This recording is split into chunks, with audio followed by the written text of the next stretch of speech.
Everyone wants to be happy. It's one of the most general and universal goals everyone in our society has. However, too often, the majority of us focus on things that will never actually produce lasting happiness. So what should you focus on to create lasting happiness? Well, that's exactly what we'll be covering in today's video.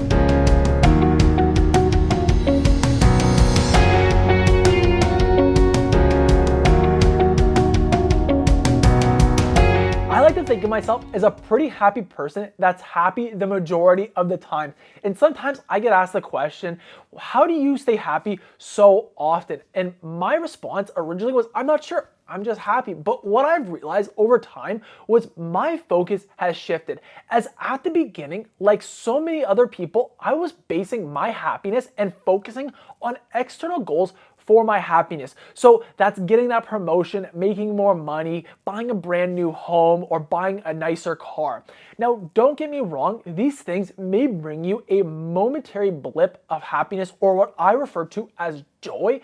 However, it will not produce you lasting happiness, because eventually these brand new houses or this brand new car will become your new baseline, and you'll be looking for that next thing above to go to. And because there's always another ring in the ladder to climb, you're never going to be satisfied or truly happy with the current situation you are in. So you need to switch your focus. And this is commonly referred to as the hedonic treadmill.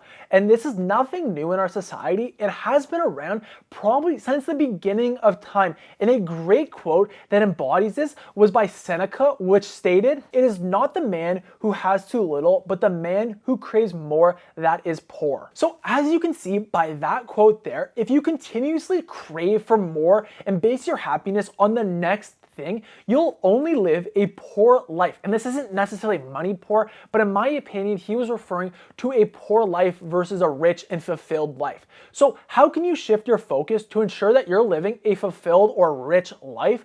Well, you need to shift your focus from a destination mindset to a journey mindset where you have the opportunity each and every single day to do things that make and enrich your life. So what can you do on a daily basis to increase your happiness and live an enriched life? Now, there's countless number of answers to this question here. You could pick up a new religion, a new philosophy, start minimalism, but in today's video, we'll be focusing on the daily habits you can implement today to ensure that journey mindset over that destination mindset. And I've personally implemented each one of these 11 things and can vouch that they all work great individually. However, when you start to stack them on top of each other, they work in a compound interest fashion. So let's hop on into it. The first thing you can do is to practice gratitude on a day-to-day basis. As typically as humans, when the good times are good, we take them for granted. However, let's take for example, when you're sick. The one thing you want when you're sick is to become healthy. But as soon as you become healthy again,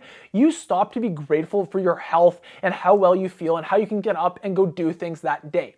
Whereas when you practice gratitude on a day-to-day basis, these little things that you just take for granted will start to pop up and you'll notice them. So what I found works best for practicing gratitude on a day-to-day basis is just writing down in a notebook 3 things I'm grateful for every single day. What this does is it cultivates that gratitude mindset. And it doesn't have to be anything overly complicated. It could be a great interaction you had with someone. It could be the weather that you're grateful for, anything that you saw, like some beautiful flowers, whatever it is, just write it down.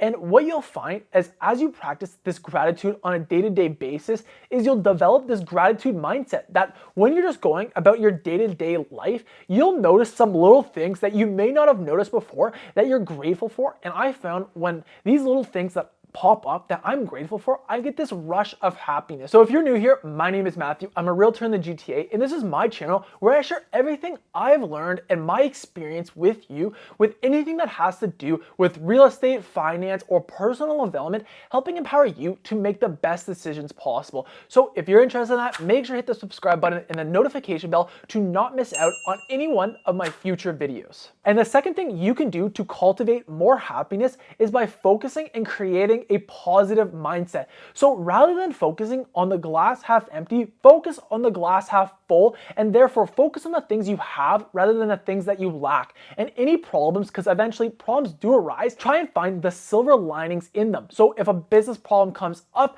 or let's say you fail for that matter, take that, instead of going, I failed and that's it, try to glean some lesson that you've learned from it that you can take and use it to your advantage moving forward. The third thing you can do is just be active on a daily basis. And it's scientifically proven as when you move your body and you're active, your body rewards you by just releasing hormones and energy that it allows you to live a happier lifestyle. And not only that, but you'll also live a healthier lifestyle. And when you're healthier, you tend to be more happy than if you're down and not really physically active or not eating healthy. And this doesn't have to be any extreme activities like a heavy bodybuilding weightlifting session. It can be just things that you enjoy. So if you enjoy going for a walk in nature, go for a walk in nature. If you enjoy playing basketball, go play basketball. If you enjoy just going for a morning or evening stroll with your dog, go do the things that you enjoy. As not only will you get the benefit of just being active that will release hormones,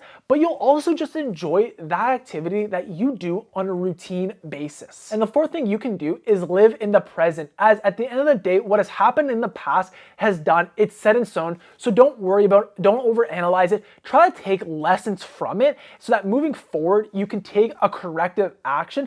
But other than that, don't dwell on it. And the same goes for the future. Don't be anxious or stressed about what's going to happen, about possible future situations, as at the end of the day, these future situations, a lot of the time, don't ever come up, and you just waste your time being stressed out about all these imaginary things. And if that's you being constantly stressed about the future, I can't blame you, as this has just been programmed through evolution that we've stress on all these dangers, as if we didn't stress on all these dangers, we could be possibly eaten by a tiger. But in today's society, we're not going to get eaten, or we have very little threats that are actually life-threatening. So rather than being always stressed about the future, live in the present. And when you find you live in the present, you'll notice a lot more things that you can be grateful for today. And what really helped me make this mindset shift to living in the present was a response the Dalai Lama had given back in the day to a quote he was questioned about what surprised him most about humanity. And his response was, man, because he sacrifices his health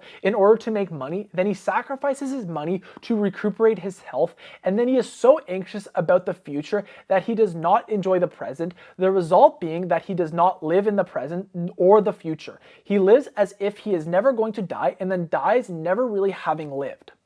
Now that quote there is extremely powerful and shows you why you should start living in the present today. So one of the main reasons why I believe so many people are stressed and anxious about the future is because they're worried about failing, which brings me to my next point, which is you need to start embracing failure. As at the end of the day, failure is always going to be a part of the journey. But it's unfortunate that our school system has given people the perspective that failure is such a negative connotation, where in reality, what fail stands for is first attempt in learning. As if you're not failing, you're not moving forward and trying things new. So change your perspective from failure being a negative to a positive. And there's so many people that are way more successful than you and me that have failed more times than we have even ever tried. So understand failure is a part of the process, embrace it, learn from it, and move forward. What my motto is fail fast and fail forward and keep moving. If you do that, I promise you, you won't worry about what happens if something goes wrong. You'll just learn from it and keep moving forward. So the sixth thing you can start doing is start surrounding yourself with quality people, as you are the average of the 5 people you hang around most. So if those people are constantly negative, or if those people are constantly positive, that is most likely what you will also end up being, as those vibes are contagious. So if you want to live a happier, more positive lifestyle, find people that are in that lifestyle or in that mindset, or at least along that journey with you, so that you can grow and pass on good vibes to each other rather than being around people that suck energy and are constantly negative all the time. So once you find some good quality people to surround yourself with,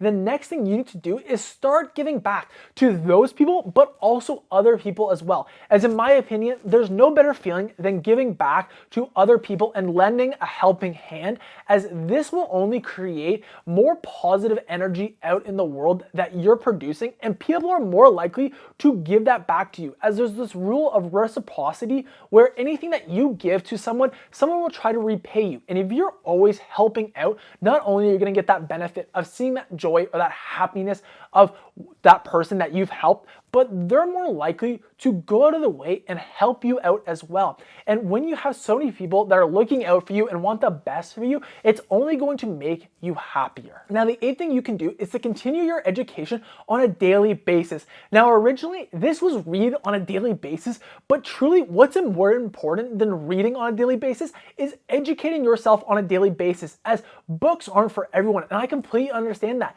But make sure that you're working your brain out, because at the end of the day, it's exactly like a muscle that needs to be exercised. So if books aren't your thing, listen to audiobooks, find great YouTube videos or channels that you can subscribe to that give you educational content. And the same goes for podcasts. But whatever you're doing, make sure that you're enriching your mind on a daily basis, as this will open up your eyes to other possibilities and allow you to connect with more people. So one of the best ways I've found to ensure that I'm educating myself on a daily basis is to set a daily intention, which brings me on to my next point, which is to make sure you're setting daily intentions.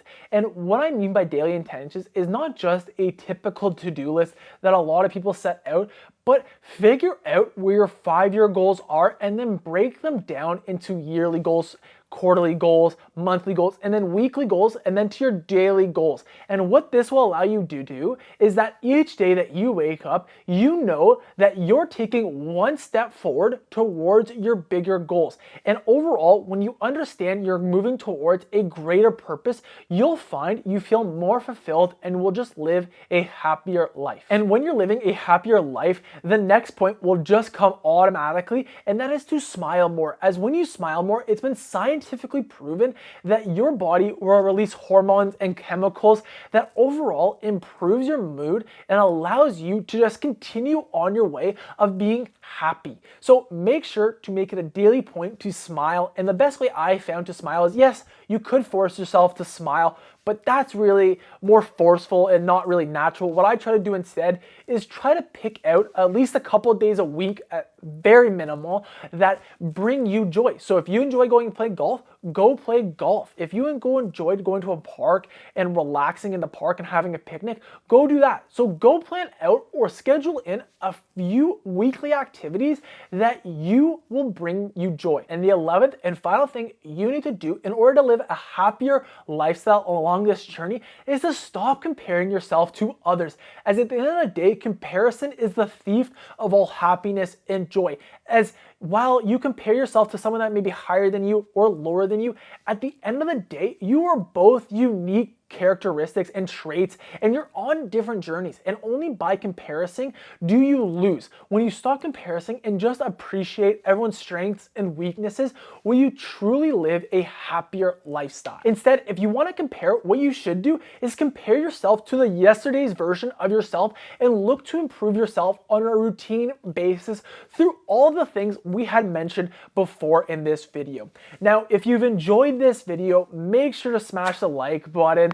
It would really help me out with the YouTube algorithm and make me smile and just give me a great sense of joy that you've enjoyed this video. And if you want to learn more about personal development, real estate, or investing, make sure to hit the subscribe button and the notification bell to not miss out on any one of my future videos. So if you've enjoyed this video and you're looking for another video to watch, the video I'd recommend you check out is an exact breakdown of how I plan my weeks so I can get a lot of these things done on this list on a consistent basis, and that is going over the #1 app I use and how I use it to plan my week. So go check it out, let me know what you think, and other than that, I hope you have a great and successful week, and I'll talk to you next week.